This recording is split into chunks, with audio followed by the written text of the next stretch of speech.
Assalamualaikum warahmatullahi wabarakatuh. Kita melanjutkan pembahasan tentang adrenolitika.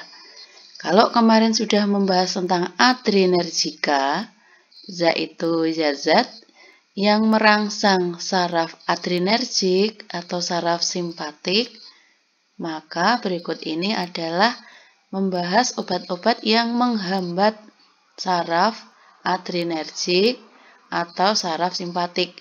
Jadi, respon simpatiknya itu dihambat. Nah, mungkin bisa dibantu dengan gambar ini. Ini adalah diberi judul perangsangan saraf pada organ, yaitu saraf simpatik dan parasimpatik. Nah, misalnya organnya itu mata.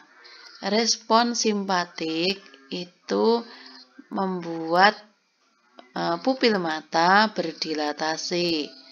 Respon parasimpatik itu lawannya kontriksi. Jadi kalau ada obat adrenolitik, maka akan menghambat simpatik ini. Kalau dilatasinya dihambat, maka ya mirip dengan perangsangan parasimpatik. Nah, kalau ada adrenolitik, maka dilatasi pupil ini menjadi berkurang. Demikian juga bronchus. Kalau saraf simpatik dirangsang, bronchusnya dilatasi. Tapi kalau saraf simpatik diblok, maka bronchusnya kontriksi seperti responnya parasimpatik. Nah, kita akan mempelajari obat-obat yang memblok, ya ini disilang ya, memblok saraf simpatik. Nah, apa saja itu adrenolitik? Nah, ada beta blocker, ada alpha blocker. Nah, secara spesifik alpha blocker kan kalau kerja alpha itu kan membuat vasokonstriksi pembuluh darah perifer. Sehingga kalau alpha blocker bekerja pada saraf simpatik, efek utamanya adalah dilatasi perifer atau untuk pelebaran pembuluh darah sehingga bisa digunakan untuk memperlancar pembuluh darah kulit. Nah, kemudian yang berikutnya adalah beta blocker. Beta blocker atau pemblok beta ya, pemblok beta reseptor. Begini nulisnya. Nah, bila reseptor beta diblok akan mengakibatkan berhentinya kerja inotropik dan kronotropik positif jantung, menghentikan kerja relaksasi dari katekolamin pada otot polos. Nah, kita perhatikan yang inotropik saja. Inotropik positifnya diblok. Inotropik positif itu kerja menguatkan denyut jantung. Jadi denyut jantung yang kuat itu akan diblok oleh beta blocker sehingga denyut jantungnya menjadi lebih lemah. Begitu juga kronotropik positif. Ini adalah frekuensi denyut jantung. Nah, frekuensi denyut jantungnya juga akan diblok, akan dikurangi oleh beta blocker. Begitu. Nah, sehingga beta blocker ini seringkali digunakan untuk menurunkan tekanan darah dan juga mengurangi denyut jantung. Sehingga mulai di sini kita bisa menghubungkan dengan kondisi klinik, yaitu digunakan untuk dalam hal inotropik menurunkan tensi. Kan kalau orang hipertensi itu denyut jantungnya kuat gitu ya, kekuatan denyutnya kuat. Nah, pada orang aritmia itu bisa saja digunakan karena pada orang aritmia itu denyut jantungnya terlalu sering, begitu. Nah, beta blocker ada yang selektif pada beta 1 dan juga ada yang selektif pada beta 2, tapi ada juga yang non-selektif. Jadi sekaligus dua-duanya bekerja pada beta 1 dan pada beta 2. Nah, apa yang selektif, apa yang non-selektif, nanti kita akan sampai ya. Kita mempelajarinya dengan gambar supaya lebih gampang. Beta 2 non-selektif menghilangkan efek tokolitik beta 2 adrenergik dan juga memperkecil sirkulasi uteroplasenta. Nah, ini contohnya. Beta 1 selektif. Hanya bekerja pada jantung saja. Nah, beta 1 blocker, beta 1 ya sebutannya ini yang selektif, dipilih untuk pasien hipertensi dengan gangguan toleransi glukosa terganggu karena pengaruhnya pada glikogenesis dan lipolisis lebih kecil. Glikogenolisis itu nanti mengakibatkan glikogennya itu lisis. Kalau glikogen itu dibongkar, akan terbentuk glukosa darah. Kalau glukosa darahnya dibentuk, maka ini mengkhawatirkan pada penderita DM. Karena apa? Dengan pembentukan glukosa dari glikogenolisis, nanti DM-nya bertambah tinggi. Nah, sehingga pada orang yang hipertensi sekaligus DM, pilihlah beta blocker, beta 1 blocker. Kenapa? Karena efektif untuk hipertensi, tetapi aman untuk gangguan DM. Begitu. Ya, mengapa aman? Karena tidak membentuk glukosa baru dari glikogen. Itu ya, diingat-ingat ya. Nah, contoh beta blocker itu apa? Ternyata beta blocker, beta 1 blocker, ya, ini banyak ya, namanya mirip ya, pakai olol, ya, oxprenolol. Yang sering saja ya, yang sering itu propanolol, kemudian atenolol, terus kemudian di sini belum saya masukkan, saya tambahin aja deh, bisoprolol,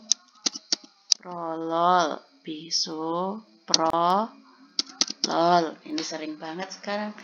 Nah, nih yang dihafalkan yang sering-sering bisoprolol, atenolol, atol, timolol, ya. Kok banyak? Iya, memang banyak karena penggunaannya nanti ada sedikit variasi gitu ya. Nah, beta blocker digunakan untuk apa saja? Jantung koroner, gangguan fungsi kardiovaskuler, gangguan ritme. Tadi Bu Ismi sudah menyampaikan ya, aritmia, kemudian hipertensi. Nah, kemudian penyakit asma, gitu ya. Ada orang yang diberikan juga suatu ini ya obat adrenergik. Tapi kalau ini beta bukan blocker ya. Nah, adrenergika bukan blocker ya. Contohnya kemarin itu beta 2 adrenergik digunakan untuk merelaksasi bronkus yang spasme. Contohnya kemarin kan ya itu ya, ingat ya, salbutamol. Itu lah kemudian nih baik beta blocker ini. Nah, kalau putus obat, kalau mau menghentikan obat, tidak boleh serta-merta dihentikan. Jadi harus dikurangi dulu dosisnya, baru kemudian akan dilakukan penggantian obat oleh dokter. Begitu. Ya, kenapa ya? Supaya tidak terjadi lonjakan reaksi dari saraf beta. Karena ini ya, pada pemakaian beta blocker jangka panjang mengakibatkan tubuh menaikkan jumlah reseptor. Dengan demikian, noradrenalin juga lebih banyak dibebaskan. Padahal noradrenalin adalah neurotransmitter penting pada penjalaran rangsang saraf. Bila bloker terhadap reseptor dikurangi dengan tiba-tiba, terjadi perangsangan noradrenalin yang berlebihan. Nah, mengakibatkan keluhan angina pectoris maupun infark jantung ya. Kasihan sekali pasiennya gitu ya. Nah, jadi kalau dulu pakai bisoprolol gitu kok terus muncul keluhan-keluhan, lalu dokternya mau mengganti terapi, maka bisoprololnya dikurangi dulu dosisnya atau frekuensinya. Nah, ini kita harus pinter-pinter menjelaskan kepada pasien ketika pasien itu diberikan obat tambahan itu ya. Dulu itu cuma diresepkan bisoprolol, tetapi kok sekarang itu ditambah obat ini ya Mbak. Terus kita harus menanyakan ya, bisoprololnya dikurangi dosisnya atau tidak Pak gitu. Atau mungkin Bapak dikurangi frekuensinya yang biasanya 2 kali sehari, ini 1 kali sehari atau bagaimana. Nah, kita harus paham itu untuk membantu pasien taat dalam melakukan terapi ya. Jadi fungsi kita di klinik itu kan tidak untuk memberikan terapi, tetapi membantu pasien untuk taat pada terapi dokter sehingga berhasil dalam terapinya. Nah, lanjut ya. Beta blocker itu juga harus hati-hati digunakan pada penderita insufisiensi jantung yang belum mendapatkan digitalis. Kalau sudah dapat digitalis kan sudah ada keseimbangan terapi gitu ya oleh dokter. Nah, mungkin dipandang belum perlu digitalis, ya baru diberi beta blocker saja. Nah, ini menjadi suatu perhatian gitu. Yang penting kita memberikan masukan untuk taat pada terapi. Gangguan ritme bradikardi.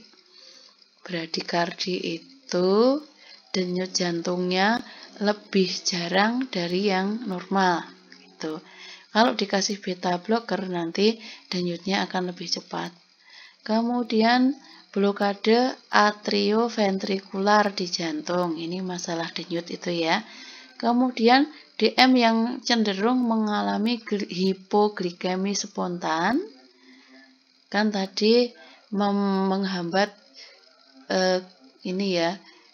pembentukan glukosa dari glikogen tadi dan juga gangguan ventilasi obstruktif. Nah, pembahasan tentang beta blocker ini sangat erat kaitannya dengan hipertensi. Nanti diperdalam oleh ibu dosen yang lain, Ibu Arta, setelah Ibu Ismi ya. Efek samping dari beta blocker apa?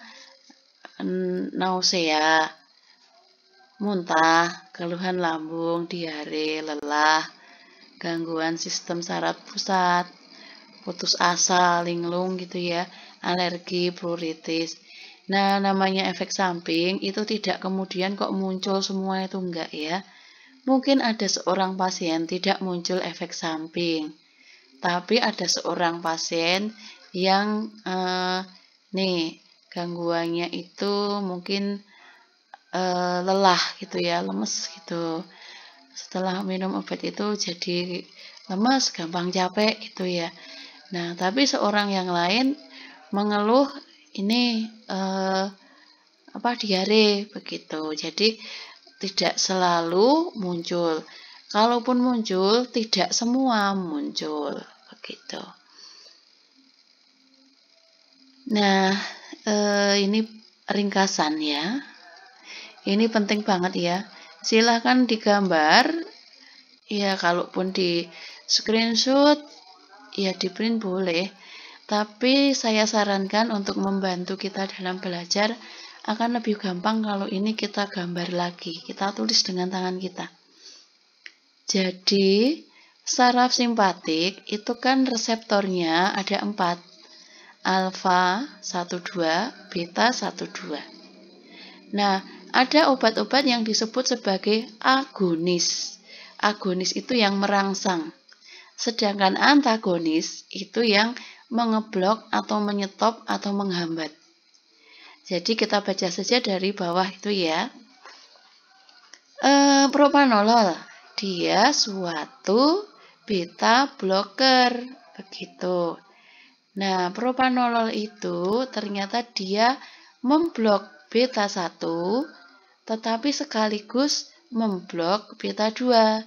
Ini kan propanolol menghalangi beta 1, sekaligus menghalangi beta 2, memblok, begitu.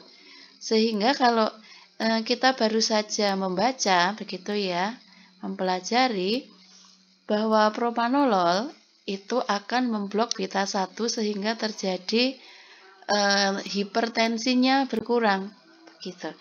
Tapi ingat bahwa propanolol juga memblok beta 2. Dengan memblok beta 2, nanti terjadi bronkokontriksi. Bronkusnya kontraksi. Ingat bahwa kontraksi bronkus mengakibatkan sesek, begitu. Jangan sampai dengan menurunkan tensinya turun, seseknya kambuh ya. Aneh kan, lucu kan, gitu.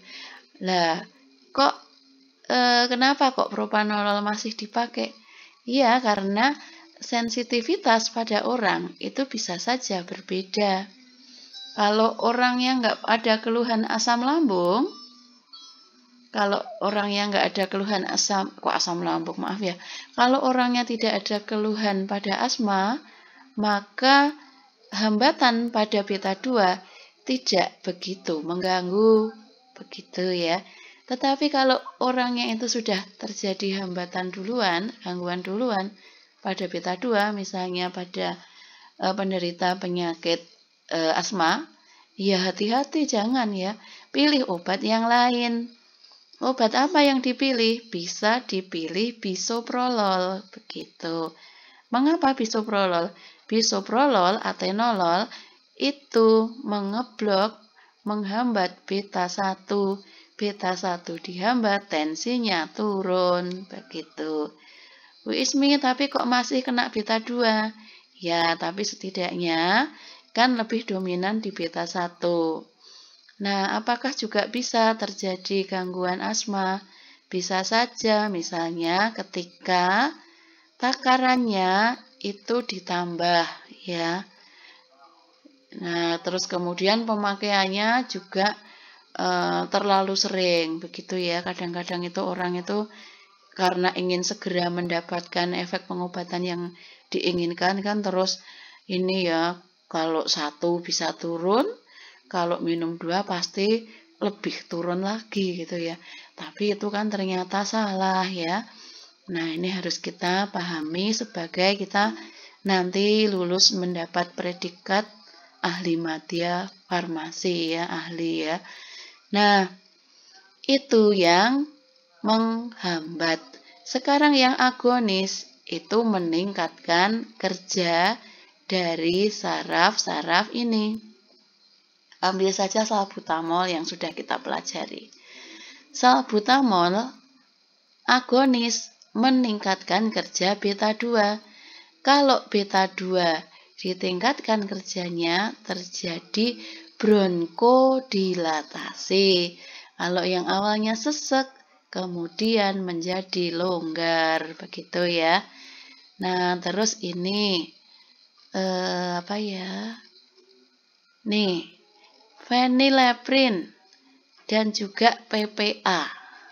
PPA itu fenil propanol amin ya, bekerja pada saraf beta alfa 1, merangsang alfa 1.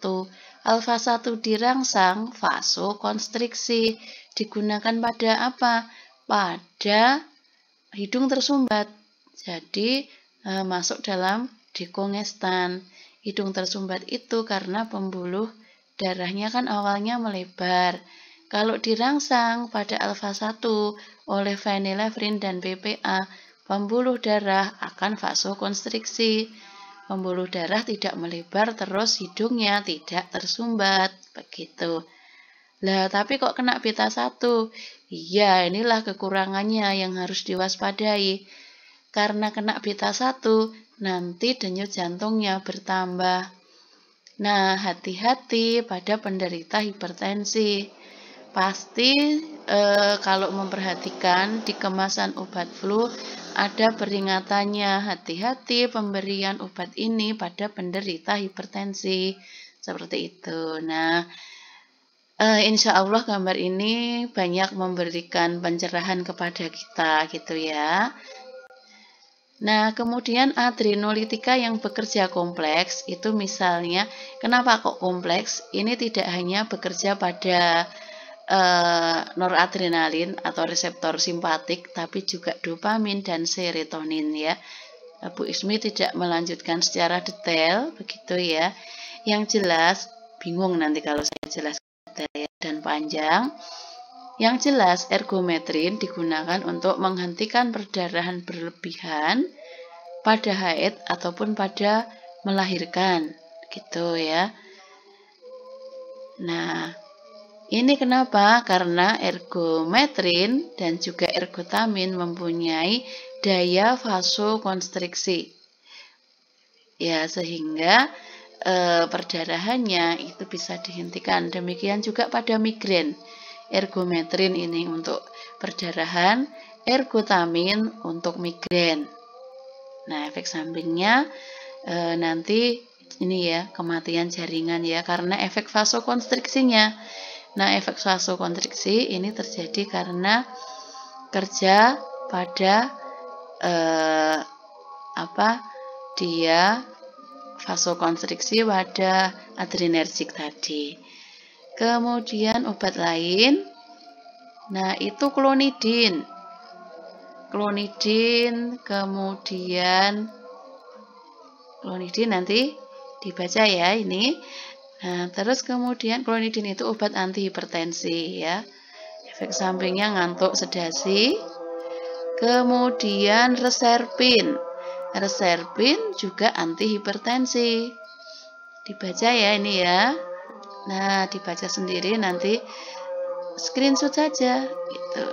Nah, Bu Ismi mau menjelaskan gambar yang dulu ya dari klonidin dan reserpin. Reserpin kok ngapain kok bisa menurunkan tensi? Karena mengurangi pembentukan norepinefrin atau noradrenalin sehingga perangsangan saraf simpatik menjadi berkurang ya. Klonidin, nah dia bekerja pada reseptor alfa 2. Kalau alfa 2-nya itu banyak, maka proses ambilan kembalinya itu menjadi kecil begitu. Ya, sehingga produksi epinefrin atau adrenalinnya itu diperkecil ketika alfa 2 itu diaktifkan oleh klonidin. Itu ya. Dengan bahasa lain seperti itu, nanti silakan dibaca sendiri.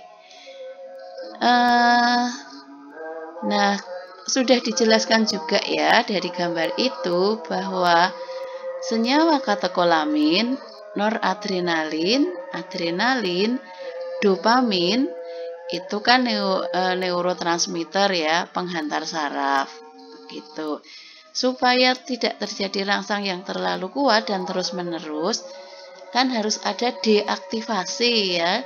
Ada yang diambil kembali dan juga ada yang rusak ya, dirusak oleh enzim supaya neurotransmitternya tidak terlalu banyak dan tidak terjadi kerja yang berlebihan begitu. Nah, efek samping yang timbul itu diantaranya nih ya, peningkatan frekuensi, kekuatan otot jantung, vasokonstriksi. Nah, ini kan tergantung ya, jika dia suatu mempengaruhi atau mengaktifkan kerja simpatik begitu. Nah, ini hati-hati pemberian obatnya jika sedang menggunakan obat-obat MAO inhibitor. Nah, apa saja obat-obat yang termasuk MAO inhibitor? Nah, ini silahkan dicari gitu ya. Di antidepresan trisiklik juga bisa lihat contohnya dari ISO begitu ya. Nah, wassalamualaikum warahmatullahi wabarakatuh. Semoga bermanfaat.